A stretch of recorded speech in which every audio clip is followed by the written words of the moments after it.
The Nathan, Nat and Shaun podcast. Joel, I came across this story yesterday and I thought this would be right up your alley, actually. And it's to do with hypnotherapy. Settle in. Yes, please, go. Okay, so there's a chick over in Sydney and she's like forever hooking up with bad boys and they're not working out for her, Natalie. You know the theory. Oh, yeah. You guys? Well, everybody knows somebody that is like this too. And it's like, no, stop it. Because I get the lure of it. It is exciting. I know. You're also the person like, I can change them. I can fix them. That's a really good point. So it says about bad boys in here, by the way, they have the women in their life have a sense of conquering a bad boy, feeds the grandiose fantasy of uniqueness. Oh, that's Nat and I. They're horrible to everyone except me. Did I they can change interview these Megan? Jeez, I hope she's not listening. What time's bottling Pilates? honey. I've got to remember what time's Pilates start. Anyway, she decided, righto, this is what I'm doing. Hypnotherapy, this is going to work for me. Okay. And she spent thousands of dollars with a hypnotherapist convincing her and laying her on the sofa and talking to her about hooking up with More appropriate men, men that treat her properly and with respect and dignity. Yeah, so she gross. she did it for a couple of months. And what happened? As soon as she said, righto, I've got the black belt in hypnotherapy now. Yeah. It's worked for me. Green flags only. One night out on the town, boom, she's with a bad boy. Oh, what a waste. She's spewing dinner dough. Oh, no. Incidentally, in the comments part, which is really funny, and I like the way that they describe bad boys as their uniqueness and the fanny's having somebody who's unique from everybody else. They're not unique. They're literally a dime a dozen. Yeah, I know. And, of course, bad boys get described that way. If it was about a woman, it would be so awful the way the description was. Yeah, That's a really good point. So one lady decided in the comments to jump in here, and she's lost her loved one. She says, you should be looking for someone faithful, kind and safe. She's married to a good guy for 40 years until he passed away. Look for an engineer. They are faithful and dependable. Give them a go. All you need to do is give them a feed and a good boop every now and then. That's it. An engineer. No. I like the idea of an engineer, but Nat jumped in so quickly with no, as if you've maybe got a story. Well, first of all, my brother's an engineer, and I wouldn't want to be married to him for starters. Right. But when, like at uni, the engineers are always the absolute nightmares on campus. They're always running amok, the hardest drinkers, the worst men. Yes, at least in my time. And so you go, I don't know that that's necessarily. I think that lady obviously found a good one, and well done to her. But I don't think you can cast the same thing across. Similarly, any group of people, you can't say just because there's one good one or one bad one, they're all like that. Oh, Nat, very balanced. And that's what I love about working with you. Have you had hypnotherapy, Joel? I have had hypnotherapy. I went to a lovely lady named Trish in Fitzroy in Melbourne. She was about 70 years old, and she would pop me on the couch. She'd sit in a chair, and I'd go under, and she was hypnotising me to. She'd never had this before, to sleep on my back. What? You asked for that? You asked for that? Well, because I'm a stomach sleeper and I've got really bad scoliosis and it's terrible for me. And my chiro, my osteo, and everyone's like, you need to sleep on your back. So when I went in, I said, hey, can you hypnotise me to sleep on my back? And she was like, no, we've never asked for that before. Had that one before. You didn't want to try sleeping on your side as a transition? I've tried that. It's too, I just don't sleep. So I also asked her if she can teach me how to reverse parallel. But the best thing about hypnotherapy is if you don't go under, you're just lying there receiving compliments about yourself. You're great, Joel. You're not terrible. You can reverse park that car. You can sleep on your back. And can you? Did it work? Nope. No. Okay, so I had hypnotherapy too, Joel. Okay. I went to a lovely lady here in Subiaco, and she hypnotised me to be better at cleaning the house. Oh, my God. And I reckon it did work. It's one of those things that I think you would need to have it topped up because I am no longer good at cleaning the house. But there was a period I get it. Where I was actually tidier. Because I'm somebody that just like leaves things lying around, and when you live on your own, you can't be bothered. So it doesn't matter. I don't have to impress anybody. Yeah, that's right. Yeah, I'm not. And if it's I know it's mine. Like if somebody else came into my house and did that, I'd be annoyed because I don't want to look at your mess because it's mine. I'm fully responsible for it. I know it's up to me. So, but yeah, she did. It did work in the short term. I think had I had top up sessions, I would remain a good housekeeper. But so I didn't. You're not going for a refill. You're not going to top up your credit. No, I don't care. You're just paying the hypnotherapist to come around and clean. I mean, why not cut out the middleman? Well, let's talk about this. Hypnotherapy. Now, we've got a couple of great examples from Nat and Joel. Have you been to hypnotherapy? Have you spent a whole heap of money? What was it for? Mm-hmm. Yes, and did it work? And did you notice a big difference? Yeah, I know I've there's, heard you know, Diet Coke and stuff. That really works. And cigarettes. Yeah, cigarettes. I reckon there'd be merit in somebody hypnotising you to want to go to the gym, because it's That would it's be not great, actually right. going; it's the wanting to go that's the problem. Like because you get the voices in your head that's like, oh, you can't be bothered, Do you're it very later. tired. And but Yeah, whereas something on the telly. if that was taken away, you'd just do it. Yeah, 100%. That'd be good. Joel's had hypnotherapy to stop him sleeping on his stomach. And help me reverse parallel. It's more the confidence thing, you know. Yeah, I get it. I lack confidence, Yeah. and I also find reverse parkers a little bit arrogant. If they could drive into it. Yeah, I bet you. Yeah. I bet you both reverse park. I don't reverse into a regular parking spot. Like if I don't I have do. to. Sean does. Oh, I don't Sean, because why you can just reverse out. That's fine. You're so but I am an uppity. excellent parallel parker. Oh, I know I don't want to talk myself up, but one time I had a car full of people and I reverse parked in front of a venue where people were queued out the front and nailed it. And the only reason the spot was that's there is baller. nobody else wanted to take it on. Yeah, that is There was baller. That there is, was I'm with like you. 50 people standing there waiting, and then people like. I got tips of the hat when I got out. Like, wow, that was Really? really nicely done. Thank you. Oh, Thank that you. is rock and that was- roll. I know before everybody had sensors all over their cars as well. So I don't want to go on about it. That's an amazing talent. We are talking about hypnotherapy though. Peter, hello. Hi, how you going? Oh, good. Have you been hypnotised? What happened? I have. So 4 years ago, I decided I wanted to give up booze because I love to wine with the girl. Tell me about it, And sister. it worked straight away. She hypnotised me, and as soon as I left there, I did not want another drink again. Oh, wow. Just like that. Wow. If you go out with the girls and they're having a couple of wines, what do you feel inside? Absolutely, I do not want a drink at all. I feel nothing, absolutely nothing about wanting to have a drink. Is this one session of hypnotherapy?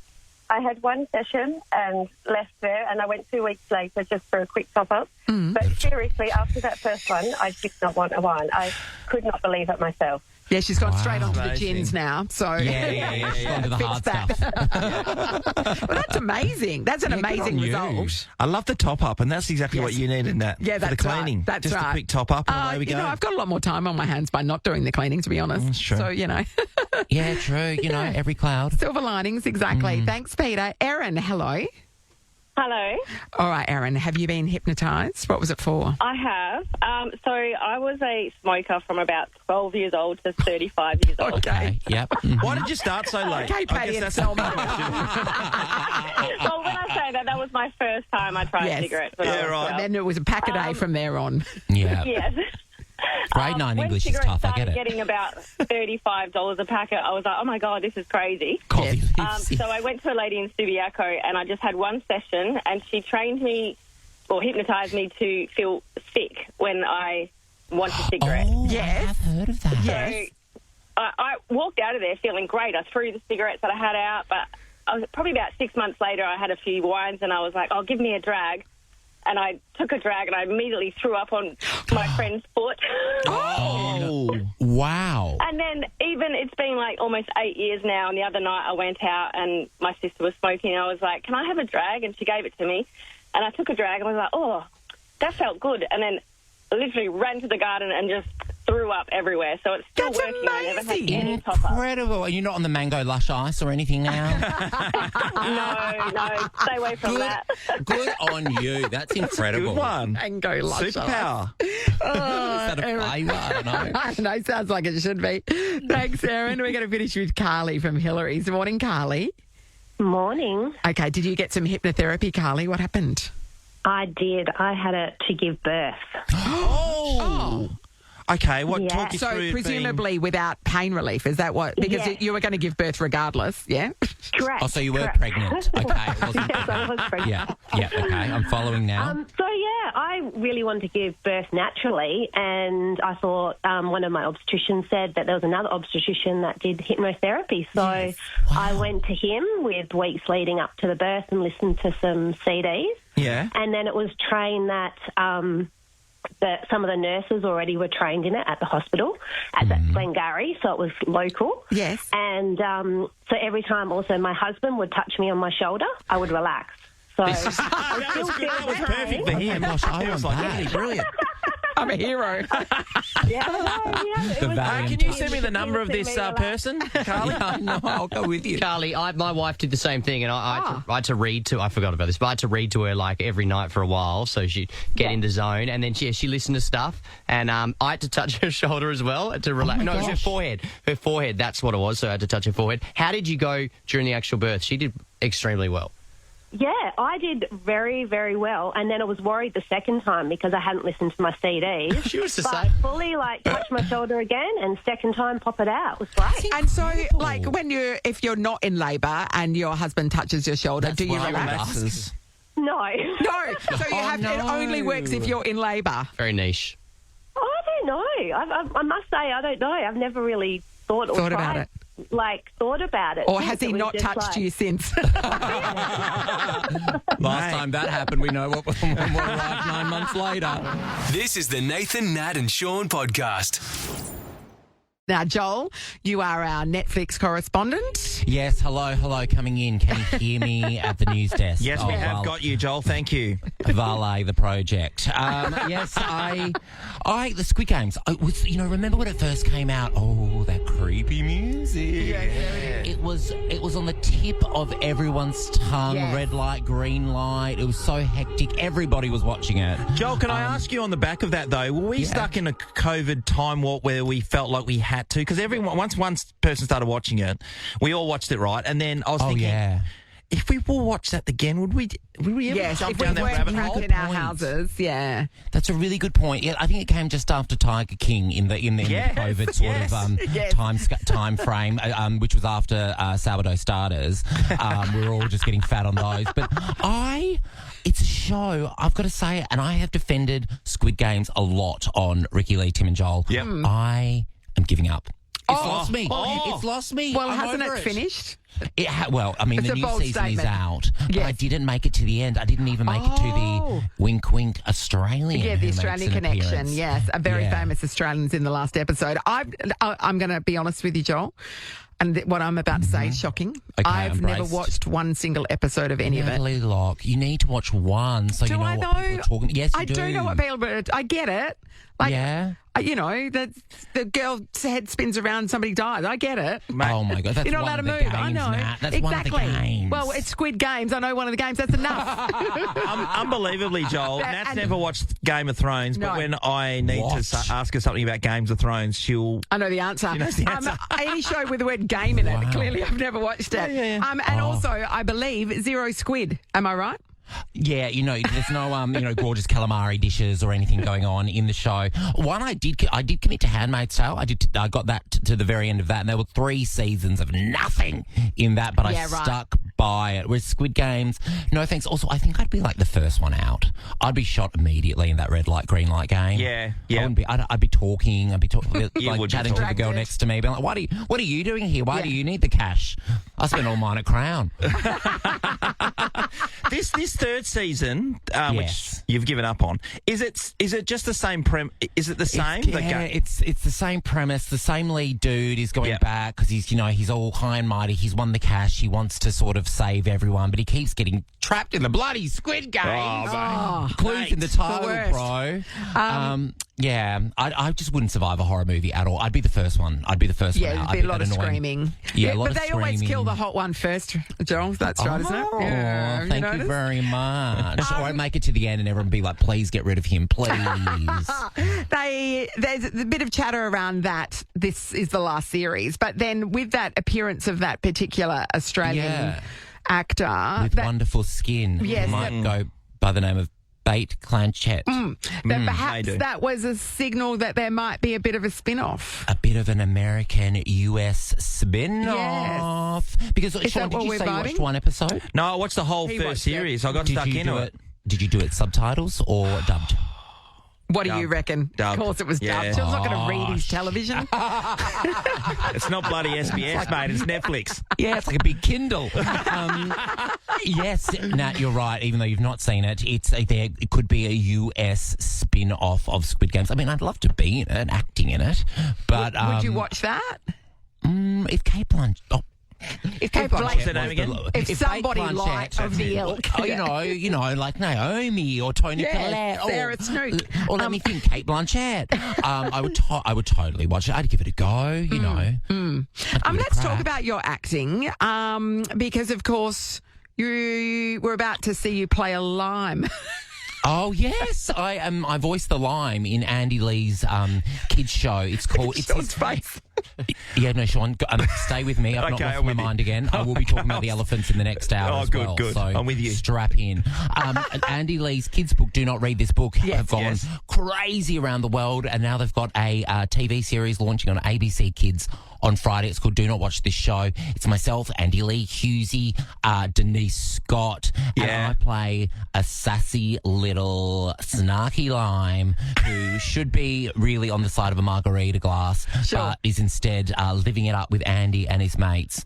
I went to the premiere 2 p.m. on Sunday. It's a very civilised time. And I said to Jack, where's the champagne? He goes, it's a kid's show, Joel. There's sparkling water and popcorn. Have some red cordial. Knock yourself out. Yeah. So, you know, I've branched out because I did do Neighbours for a bit. I was the local gay stalker. Yes. And who then became the events planner, who then became the wedding planner, who then got sent to jail for money laundering, even though his wardrobe didn't suggest he was laundering any money or had any money whatsoever. I'm really So if there's a role spreading my wings. of that ilk in or a lime in a new season of American Squid Game, you'd be the first person they'd ask, obviously. If there was a creepy stalker who loves the colour lime, I am the man for the job. Niche, right. but it's mine. It's yours. I'm sure they're writing it in as we speak. This is the Nathan, Nat and Sean podcast. Joel, yesterday you teased the fact that you, on the holidays, we're about to have a couple of weeks off. I'm going to Turkey, Sean's going to Bali. You're going to Bali first, but then you're going from Bali straight to Cape Town. Yeah, I'm going to Bali to have a brief dalliance with Sean, and then I'm off to Cape Town. So when I got engaged last year in September, on the flight over, we got engaged in Italy. On the flight over, I watched a whole bunch of documentaries about animal poaching, and I got really into. Well, no, I should say anti-animal poaching. I got really into it. I got really, I'm a Trump. I got really passionate about anti-animal poaching. Yes. So a week into the trip, Jack proposed to me. I was so shocked. And there's like 4 friends with us, and he gets down on one knee, and I'm still not clued into what's happening. I'm like, oh, kinky. He's just doing his shoelace up. Yeah, I know. I was like, when in Rome, quite literally. And he proposed to me, and when he got to the word marry, I think I screamed, yes, and like forced the ring onto my finger like Gollum. Yes. And then I went silent for an hour. And then the first thing that came out of my mouth, an hour post proposal, because these animal documentaries had sat with me for so long, I literally said, we have to save the elephants. And I'm a man of my word. Sure. So in 2 weeks, I'm going to Cape Town to adopt an elephant with this eco-venturist called Paul Gardner. I'm going all around helping, volunteering with the elephants. I'm washing them. I get to sleep with a baby elephant one night. Wow. Not the first time. Is there consent?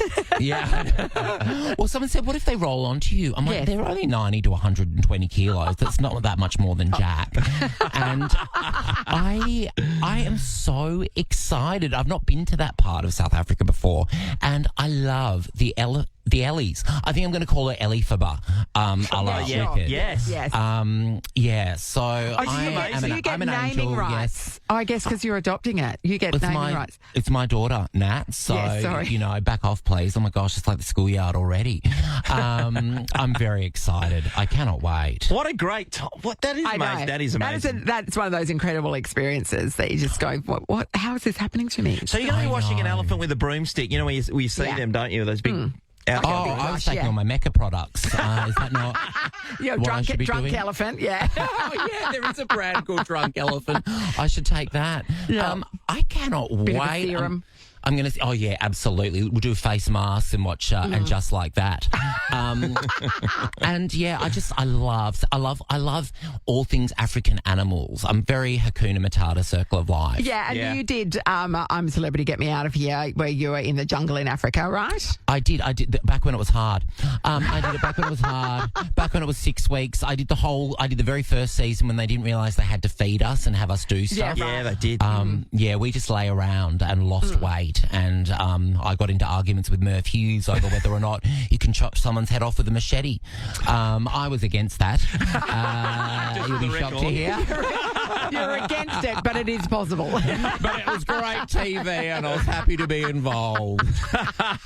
Well, that's awesome, Joel. Yeah. What anybody else going over there with you to be a part of this? Nah. Just me. I think it's going to be good for me because I normally like to be with people. I get a bit nervous, but it's just me and this eco-venturous legend, Paul. Who is this guy? He's this South African philanthropist. Oh. And I think I could just see. How did he find you? I've been telling that story about the engagement on stage. Yes. And I think he went, oh, well, that aligns. We've got the elephants, we've got the elephant sanctuary, and yeah, Bob's your uncle, or whatever they say. Off I go. Because the N and the O are broken on my keyboard, so I say yes to everything. Oh, yeah, right. Perfect. And here you are. It pays off. Yeah, I know. So Can't wait to hear about it. Good. Well, I really want them to take me out with the anti-poachers so I can, really, take one down. Yeah, that would be amazing. With a machete, obviously. Yeah, how do you think, obviously, Murph Hughes taught me well. How do you think that'll go down with Nova if I come back and I'm like, I took out a few poachers, but I saved a few elephants? And Well, rhinos. as long as you put their heads on the wall, like most wild... That'd be nice. Yeah, Again. one of the boss's office. Yeah. The two Like all plates. former employees. Oh, well, we can't wait to get the lowdown on exactly what happens. We wish you and your newly adopted elephant daughter all the best. Thank you. I will pass on your love to Ellie, but I imagine you're knitting something for her right now that little hat. as her aunt. Yeah, Yes, thank you very much. You did a time crocheting there for a while, Yeah, I didn't did. you? Well, when Ellie was pregnant, she said, "Can you crochet me a hat?" And I said, "Yes." Well, for the baby, and I said, "Yes, I can." Okay, so I now we've got did. another I one. just followed a YouTube video. Well, you've 10 days to crochet a bolero for an elephant. so that the elephant looks like a baby bear. It's going to be adorable. Nathan, Nat, and Sean is a Nova podcast. For more great comedy shows like this, head to novapodcasts.com.au. Nova.